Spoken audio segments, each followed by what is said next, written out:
사로잡혔던 자의 자손이 첫째 달 14일에 유월절을 지키되.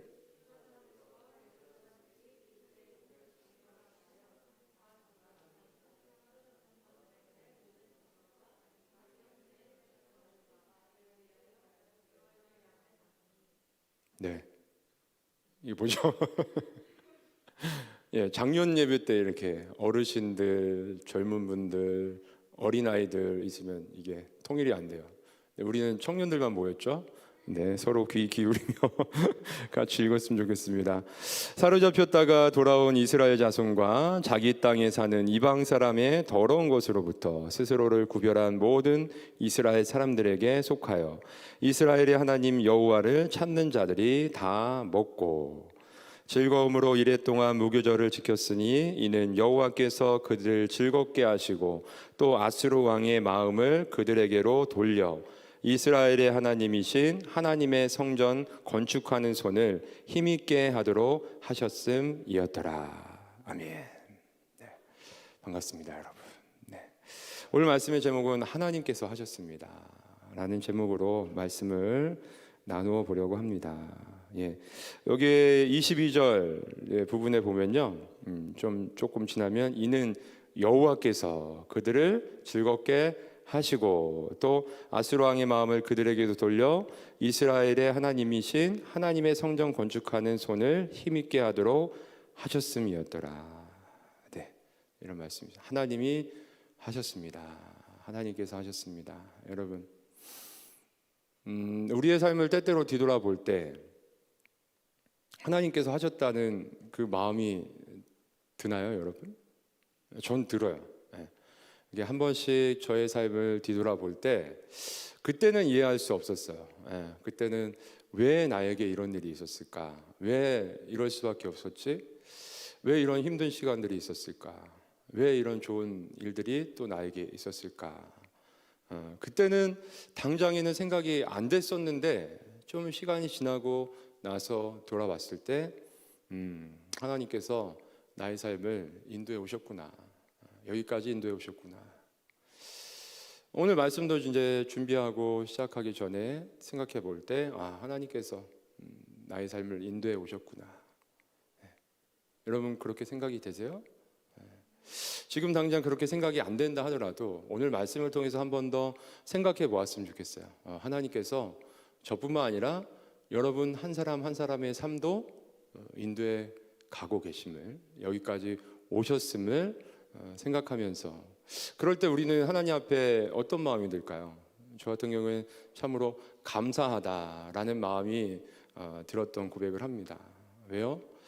이 세상은 정말 죄악된 세상, 그렇죠? 하나님을 알지 못하고 하나님을 대적하는, 여전히 예수님께서 다시 오셔서 이 세상의 모든 죄를 심판하시기 전까지는 악한 영들, 하나님을 대적하는 영들이 끊임없이 이 세상 속에 하나님을 대적하는 세상의 모습들을 만들고 그 속에 살아가는 우리 또한 만약에 하나님의 도와심, 돌보심이 없다면 우리는 그 속에서 정말 괴롭고 고통스럽기만 한 인생을 살아왔을 텐데 하나님께서 여기까지 도와주셨습니다. 참 감사하죠. 오늘 말씀도 구약 이스라엘 백성의 역사를 하나님께서 끊임없이 인도해 가고 계심을 우리는 발견할 수 있어요. 에스라서의 말씀은 에스라에 의해서 기록된 말씀인데요. 그 전에 이제 이스라엘이 어떻게 됩니까? 바벨론이라는 나라에 멸망하잖아요. 왜요? 하나님 앞에 범죄함으로 하나님의 심판 가운데 그들은 바벨론에 멸망을 당하고 포로로 잡혀가게 됩니다. 그런데 하나님께서 그들을 그냥 놔두지 않으시고 약속을 하셨죠. 70년 만에 돌아오게 할 것이다. 약속하신 대로 70년쯤 지났을 때에 하나님께서 누구를 통해서요? 고레스라는, 이제 바벨론이라는 제국은 멸망하고 뒤이어 나온 바사, 우리가 알고 있는 쉬운 말로 페르시아라는 제국이 들어오면서 고레스라는 원년에 왕이 된 그 해에 하나님께서 고레스 왕의 마음을 감동시키사 이스라엘 백성이 다시 고향 땅으로 돌아가서 이스라엘 백성이 믿는 하나님을 섬기며 살아가도록 해주셨습니다. 우리가 다니엘서의 말씀에도 기록되어 있었죠. 그렇죠? 다니엘도 이 다니엘이 포로로 잡혀왔잖아요. 1차 포로로 잡혀와서 쭉 포로 생활을 했어요. 그리고 마지막 노년에 돼서 노년의 때에 예레미야 선지자를 통해서 말씀하신 그 70년 후에 돌려보내겠다는 그 말씀을 기억하고 하나님 앞에 그 말씀을 붙잡고 기도했죠. 하나님, 우리 백성 하나님 앞에 죄 지었지만 약속하신 대로 돌려보내십시오. 그래서 에스라서 1장의 말씀을 보면 고레스왕 원년에 1차로 이스라엘 백성이 포로에서 돌아오게 됩니다. 그때가 538년, 기원전 538년에 1차로 돌아오게 되죠. 그들이 제일 먼저 무엇을 했을까요? 하나님 앞에 예배드리는 장소였던 성전을 재건하는 일을 시작하게 되죠. 성전을 막 재건해서 한 4년 정도 이렇게 쭉 재건의 일을 진행했는데 어떻게 됩니까? 갑자기 중단하는 일이 발생해요. 왜요? 그 땅에 70년 동안 포로로 잡혀가 있는 동안 이방 민족들이 그 땅에 들어와서 정착해서 살고 있었는데 그들이 이스라엘 백성이 하나님을 섬기는 성전을 지을 때 우리도 같이 동참하자. 우리도 같이 끼워줘. 우리도 너희들 믿는 하나님 같이 섬기고 싶다라고 했을 때 어떻게 했습니까? 그것을 거절했죠. 왜요? 일반적으로 생각하면 참 매정하다. 여기 분명히 너희들 믿는 하나님 우리도 믿을 테니까 우리도 끼워줘 이렇게 한 건데 왜 그들을 거절해야만 했을까? 그들을 다시 이 하나님의 성전을 짓는데 함께하게 되면 어떻게 돼요? 그들이 믿고 있는 이방신들의 섬기는 그러한 행동들, 행태들이 또다시 혼합이 돼서 하나님을 온전히 하나님으로서 섬기지 못하게 되는 것이죠. 그들의 뜻을 받아들이게 되면 그래서 그것을 거부했던 것이죠. 그랬더니 어떻게 합니까? 그들이 방해를 놓게 되죠. 그래서 몇 년 동안 성전 건축이 멈추어졌을까요? 약 14년의 시간 동안 성전 건축이 중단이 됩니다. 참으로 안타깝죠. 계속 끊임없이 방해하고 방해해서 약 14년의 시간이 흘러가게 돼요. 성전이 온전히 완공되지 못한 거죠. 근데 그때에 우리가 잘 알고 있는 소선지서의 여러 이름 중에 학계, 스가랴, 말라기, 알죠? 학계와 스가랴라는 선지자가 이때에 활동을 하게 돼요. 하나님께서 그 선지자 2명을 보내서 너희들이 어찌하여 이렇게 있느냐? 너희들이 분명 여기로 돌아온 것은 다시 하나님의 백성으로서 하나님을 온전히 하나님의 땅에서 섬기기 위해서 돌아온 거 아니었어? 근데 왜 지금 이러고 있는 거야? 다시 우리 힘내자. 이렇게 격려를 한 거죠. 하나님의 말씀으로. 그럼 어떻게 됩니까? 다시 성전 건축을 시작을 해요. 그래서 한 5년 정도의 시간 동안 다시 성전을 다 재건을 해서 완공을 하게 됩니다. 이때에도 다시 시작했을 때에도 여전히 이들의 성전 건축을 방해하는 사람들이 있었어요. 다뜨네와 스달보스네라는 그 지역을 관리하고 있는 총독과 총독의 서기관이 너희들 무슨 권한을 가지고 지금 이 성전을 재건하려고 그래? 이렇게 했을 때 그들이 하나님 묵묵히 이렇게 성전 건축을 하니까 그 당시 왕이었던 바사의 다리오 왕에게 왕이시여 지금 이 땅에 지금 이 일이 일어나고 있는데 이거를 가만두면 안 될 것 같습니다. 한번 이거를 조사해서 우리에게 명령하시면 우리가 중단하도록 만들겠습니다. 했는데 어떻게 됩니까? 그때 그 다리오 왕이 쭉 그래? 그런 일이 있어? 하고서 쭉 조서를 보고서 이제 예전의 기록들을 살펴보니 자신의 선친이었던 고레스 왕 때에 선친이 분명하게 명령을 해서 이들이 가서 이 일을 하고 있는 것을 알게 된 거예요. 그리고 어떻게 합니까? 도와줬죠. 오히려 다리 왕이 건들지 마. 건들지 마. 이들이 다 완공할 때까지 건들지 말고 이들이 완공한 후에 그들이 섬기는 하나님을 섬길 때 필요한 모든 것들도 필요한 정도 어느 정도까지는 너희들이 도와줘라. 이거를 하지 않는 사람들은 내가 벌하겠다 해서 결국에는 성전이 건축이 됩니다.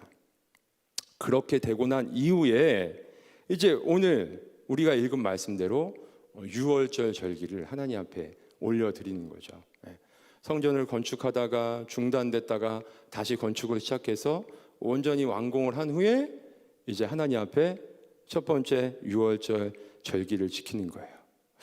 얼마나 이들이 마음에 그렇죠 감동이 있었을까요? 이들의 그동안 정말 오랜 세월 동안 뭐예요? 70년이 뭐야? 그 이전에 나라가 망하면서 성전이 완전히 파괴된 이후로는 하나님의 임재의 상징이었던 성전에 모여서 하나님이 기뻐하시는 절기를 지킨 적이 없단 말이에요. 지키더라도 간소하게 그렇죠? 자신들이 모여서 이렇게 그 시간들을 기억하면서 하나님 앞에 시간을 보냈을지 모르지만 이제 다시금 그 성전이 재건돼서 하나님 앞에 드리는 첫 번째 유월절. 여러분 유월절은 어떤 의미가 있습니까? 유월절의 기원이 뭐예요? 출애굽, 그렇죠?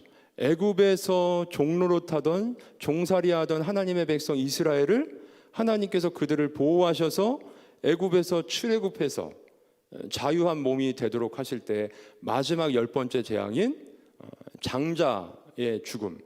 처음 이 애굽 땅에서 처음 난 모든 것들은 이날 밤에 다 내가 지나가면서 다 죽여 없애버리겠다. 이렇게 하나님께서 벌하시려고 할 때에 이스라엘 백성만큼은 그 집 문설주에 어린 양의 피를 바르고 그 안에 있는 사람이나 짐승은 죽이지 않고 넘어가셨다. 그래서 유월절 아닙니까? 하나님의 백성에게 너무나 소중한 의미가 있는 이 절기이죠. 이 절기를 지금 보내면서 뭐라고 말씀하고 있어요? 여호와께서 우리를 즐겁게 하셨고 여호와께서 힘있게 하셔서 이 모든 것을 하게 되었다. 하나님이 다 하셨습니다. 하나님께 영광을 올려드리고 있어요. 여러분, 구약의 이스라엘 백성들, 하나님께서 정말 하나님 이 인류의 그쵸?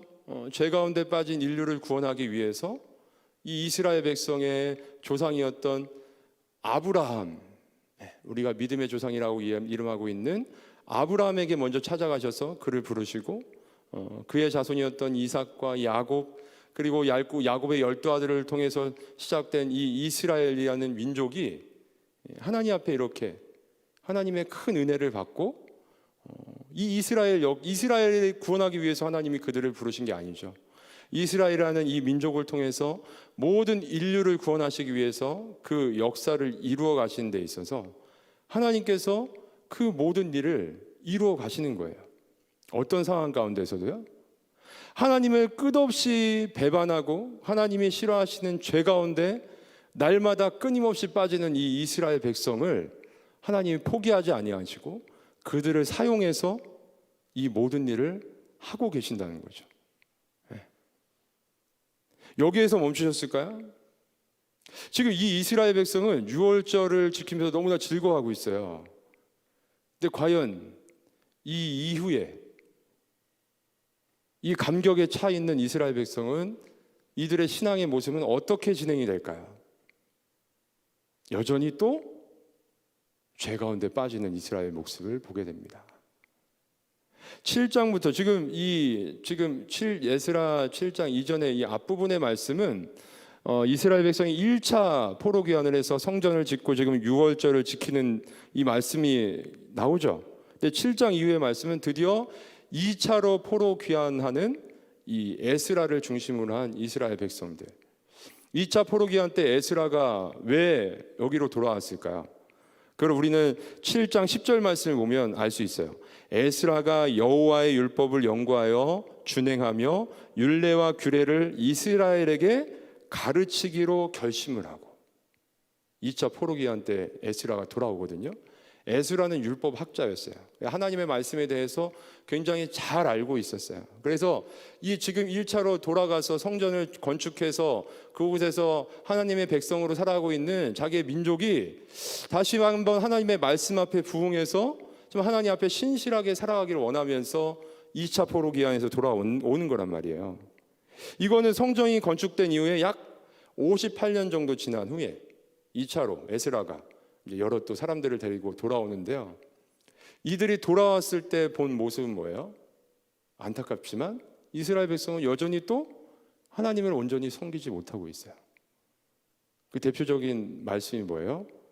그 주변에 사는 이방인들과 통혼하면서, 이 당시에 통혼을 했다는 의미는 그 이방 민족이 믿고 있는 신을 받아들여서 하나님도 믿으면서 그 신들도 같이 믿는 이 혼합 종교에 빠져서 살고 있는 모습. 그래서 에스라가 돌아와서 너무나 그 모습을 보면서 하나님 앞에 눈물로 옷을 찢고 통한이 여기면서 하나님 앞에 회개 기도를 하거든요. 하나님, 우리 백성이 하나님 앞에 이런 범죄를 지어서 지금 이렇게 나라가 망해서 돌아와서 지금 다시 하나님 은혜로 여기 서 있는데, 돌아와 보니 또 여전히 이들은 이렇게 하나님 앞에 죄 가운데 있습니다. 참으로 안타까운 모습이죠.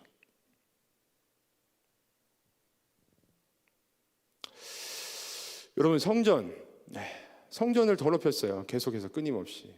그리고 이 성전은 어디까지 이어집니까?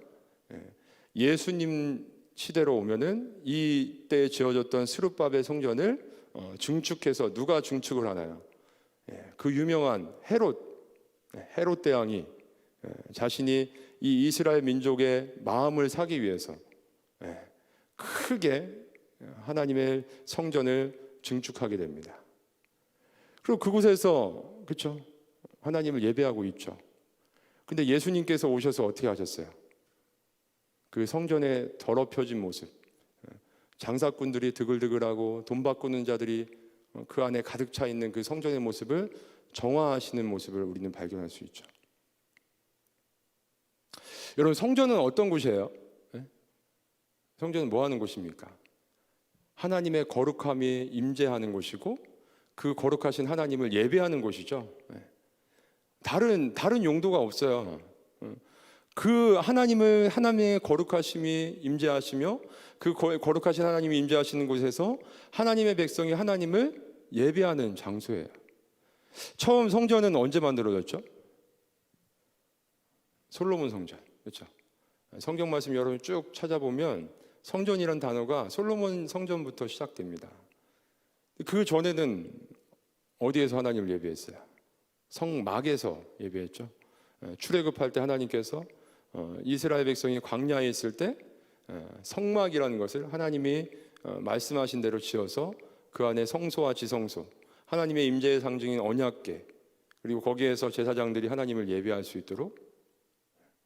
그 전에는 그러면 하나님을 어떻게 예배했을까? 족장시대 아브라함, 이삭, 야곱 제단을 쌓죠. 가는 곳마다 제일 먼저 아브라함이 어느 지역을 갈 때마다 했던 일이 제단을 쌓은 거예요. 그리고 하나님께서 그 제단에 임재하셔서 하나님의 백성의 예배를 받으셨었죠. 그 전으로 올라가면 또 노아도 그렇게 했고요. 가인과 아벨, 그 이전에 에덴 동산이 있죠. 에덴 동산이 하나님을 예배하는 거룩한 성전이었다고 말씀드릴 수 있죠. 오늘날은요, 하나님의 말씀이 이렇게 태초부터 지금까지 모든 게 다 이어져요, 여러분. 구원의 역사도 에덴 동산부터, 그렇죠, 새 하늘과 새 땅까지 쭉 이어지고, 하나님의 약속도 내가 너희들을 구원하겠다는 그 약속이 쭉 이어지고, 거룩한 성전. 오늘날은 무엇입니까? 바로 우리를, 하나님을 믿는 우리를 거룩한 성전으로 말씀해 주셨잖아요. 우리가 이 시대의 거룩한 성전으로서 하나님을 예배하는, 그렇죠? 예배 처소가 되어서 살아가고 있는데, 과연 이 시대에 살아가는 우리의 모습은 그러면 하나님 앞에 어떤 모습으로 지금 살아가고 있습니까, 여러분?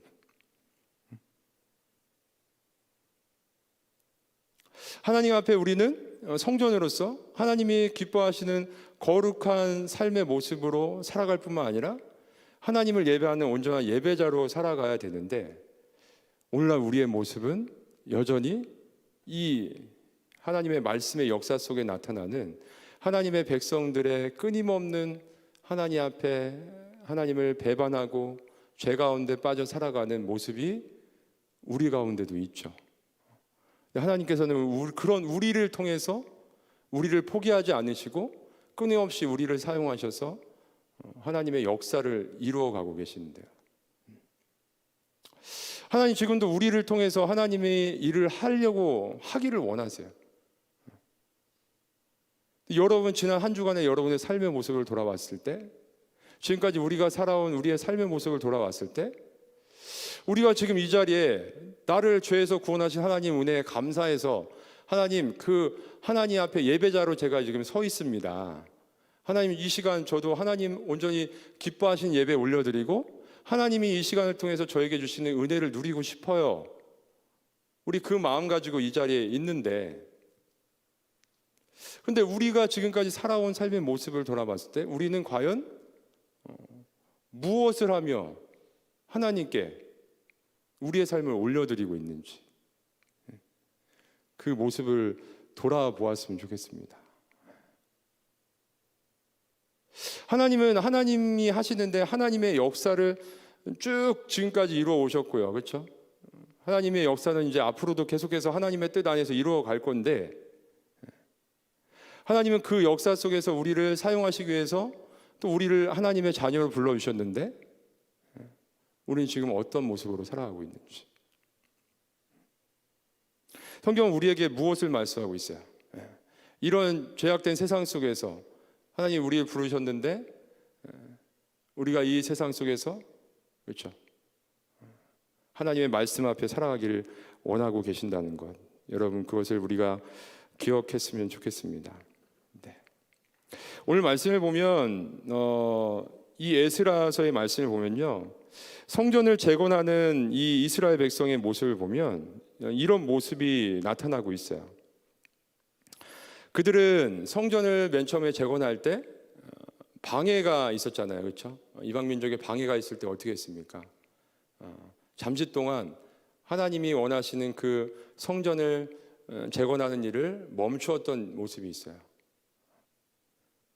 그 모습을 보면서 우리는 하나님이 기뻐하시는 성전된 우리의 모습을 하나님 앞에 세워감에 있어서 이렇게 세상 속에서 여러 가지 방해하는 모습들이 나타났을 때 이렇게 중단되는 것이 아니라 포기하지 않고 성전된 우리의 모습을 날마다 든든히 세워가야겠다라는 생각을 해보게 됩니다.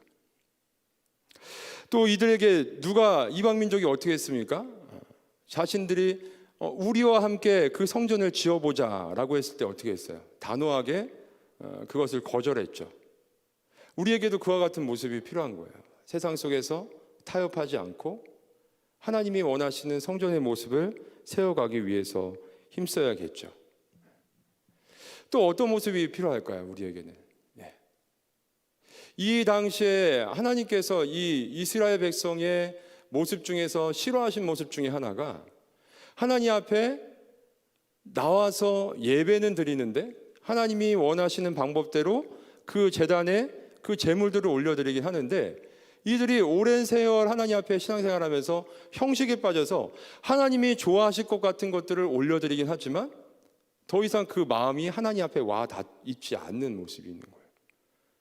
그 모습을 우리는 생각하면서 우리가 하나님 앞에 성전으로서 살아감에 있어서 형식에 얽매여 살아가는 우리의 모습에 주의해야겠다는 모습을 생각해 보게 됩니다.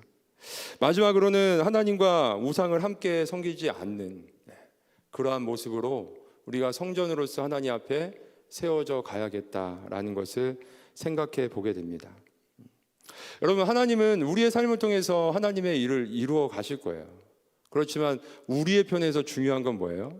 이렇게 성전된 우리의 모습을 생각하면서 하나님께서 성전된 우리의 모습이 어떠한 모습으로 이 시대 가운데 세워져 가기를 원하시는지, 이것을 생각하면서 하나님이 기뻐하시는 성전의 모습으로 세워져 갈 수 있는 우리의 모습이 되기를 바랍니다.